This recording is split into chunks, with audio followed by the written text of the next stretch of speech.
உங்களுடைய வாழ்த்துக்களுக்கு என்னுடைய நன்றியை தெரிவித்துக் கொள்கிறேன். அதே நேரத்திலே கழகத்தின் தலைவர் முதலமைச்சர் அண்ணன் தளபதி அவர்களுக்கும் தலைவர் கலைஞர் அவர்களின் மனசாட்சியாக திராவிட முன்னேற்ற கழகம் போற்றிய திரு மாறன் அவர்கள் இருந்த அந்த பொறுப்பிற்கு என்னை தேர்ந்தெடுத்து தந்திருக்கக்கூடிய முதலமைச்சர் அவர்களுக்கு என்னுடைய நன்றியை நான் தெரிவித்துக் கொள்கிறேன். திராவிட முன்னேற்ற கழகம் தன்னுடைய கொள்கைகளை எந்த காலத்திலும் விட்டுக் கொடுக்காது.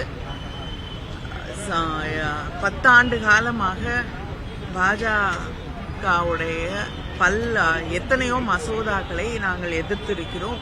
தொடர்ந்து சிறுபான்மை மக்களை, இந்த நாட்டின் அரசியல் சாசன சட்டத்தை காக்கக்கூடிய வகையிலே, சமூக நீதியை காக்கக்கூடிய வகையிலே திராவிட முன்னேற்ற கழகத்தின் செயல்பாடுகள் தொடர்ந்து இருக்கும். இதுதான் முதலமைச்சர் எங்களுக்கு சொல்லி இருக்கக்கூடிய அடிப்படை. நாடாளுமன்ற தேர்தலுக்கான தேர்தல் வாக்குறுதிகள் தயாரிக்கிறதுல நீங்க முக்கிய பணியாற்றிருக்கீங்க.